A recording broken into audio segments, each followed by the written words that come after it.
Hi everyone. Okay, due to popular demand, I figured it was about time I made a video about one of my own games.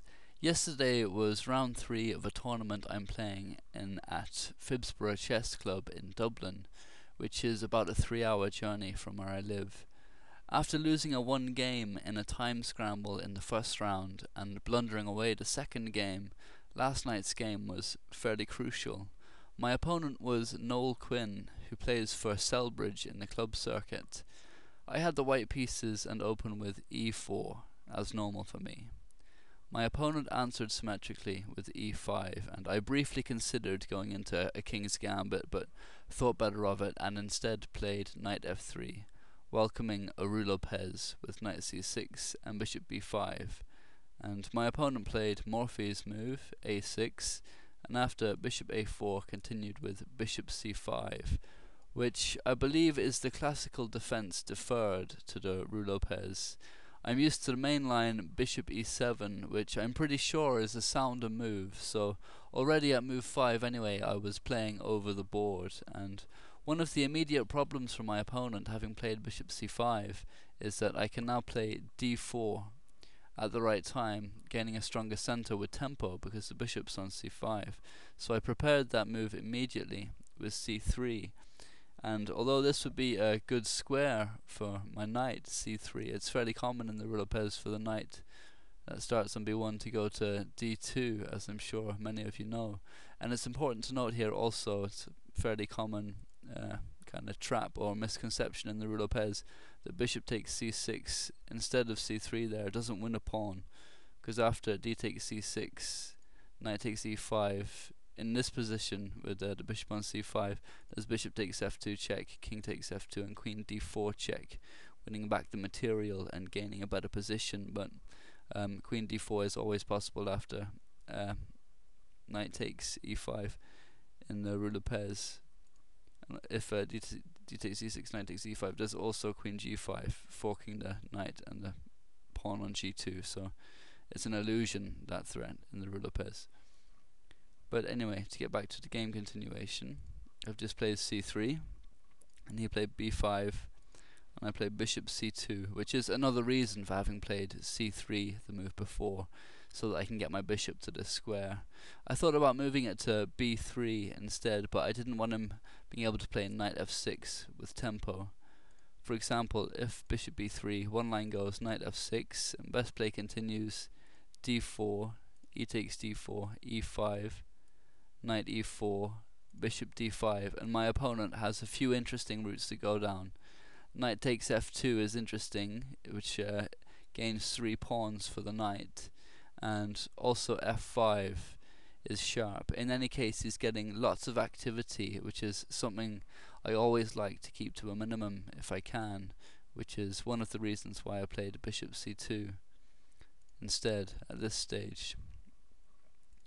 And here he played knight f6, and Fritz wants me to play d4 here, and I was close to doing so in the game, but again this gives my opponent lots of play, because after exchanging on d4 there's bishop b4 check.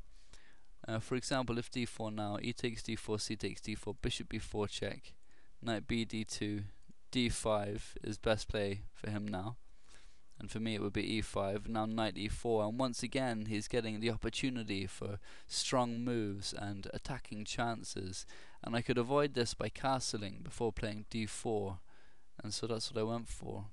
At this stage, after knight f6, I just castled. And he castled immediately after I did, and generally was playing quickly and appeared confident in this opening, as though he knew the lines well. I was about 5 or 10 minutes behind on the clock already. It was 1 hour and 45 minutes for all the moves, but I was satisfied that everything was solid and that I was keeping his activity to a minimum whilst creating good attacking chances for myself if he wasn't careful, and a better position overall with d4 coming next. But most importantly, I was making it difficult for him to equalize. Thus far he has had no chances to equalize the game, and Fritz confirmed that I have an edge here no matter what he plays. After his castling here, I already have a decent advantage at plus 0.78, and with the initiative that d4 will bring is definitely I felt I did well out of the opening. So d4 now, then comes e takes d4, and now of course c takes d4, and I've achieved a small space advantage here compared to, he's got no space, he's only moved his pawns on the side, and I've got this space here to maneuver with, which I liked.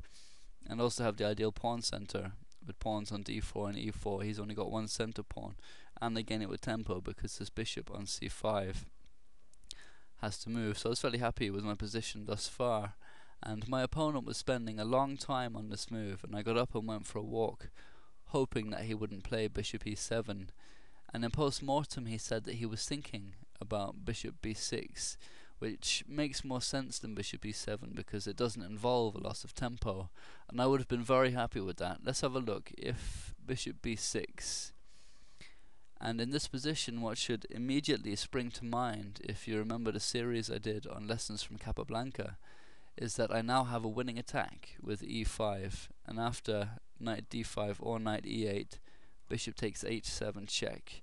Fritz gives white an advantage of well over 2 pawns. It's best for black to accept the sacrifice here. Declining it with king h8 leads to major trouble after knight g5 and bringing my queen to the h file.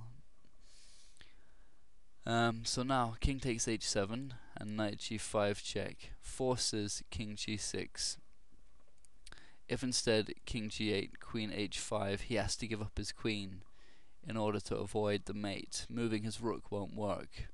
If rook e8, then queen takes f7 check, king h8, queen h5 check, king g8, queen h7 check, king f8, queen h8 check, king e7, queen takes g7 is mate, and it's completely forced.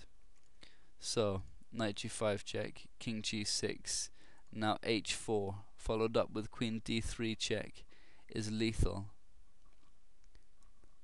Okay, so back to bishop e7, which is here, and which is what he played as well. After I played c takes d4, he played bishop e7. Much to my dismay, he found the right move, although it involved a loss of tempo because he's moved the bishop to c5 and then back to e7. He could have played that in one move. So it wasn't bad, I've gained a tempo there, and overall I'm getting I'm increasing my advantage out of the opening. And so here I continued my development with knight c3 because the c pawn has moved, which allows this knight to go to a better and more active square than d2, which is what I've been planning before. But this wasn't the strongest move, and now the position is only slightly better for white at plus 0.3. Stronger was the immediate e5, which I probably should have played while I had the chance, because although it permanently weakens d5, it gains good space for maneuvering in the center. For example, e5, knight e8, d5, knight b4, bishop b3 just to preserve the bishop pair, a5, a3, knight a6, and look at these knights. Horrible drunken knights, to say the least, and I should be able to utilize this big space advantage now quickly to generate a strong attack, but there is the chance that it won't be successful, and I will have advanced my pawns prematurely, making it easy for him to undermine them and ruining the decent positional advantage that I had before that. So I was more patient, and I played knight c3 in this position instead of the immediate e5. Knight c3, and he answered with d6 in order to stop me from playing e5 and also opening a path to develop his light squared bishop. But it also means the knight on c6 is now unprotected, and I wanted to get my rook to the semi-open c file before he played knight b4, forcing my light squared bishop back to b1. So here I played bishop e3, but this gives him equality immediately. Okay, I'll have to do this video in a few parts anyway, so that's the end of part 1.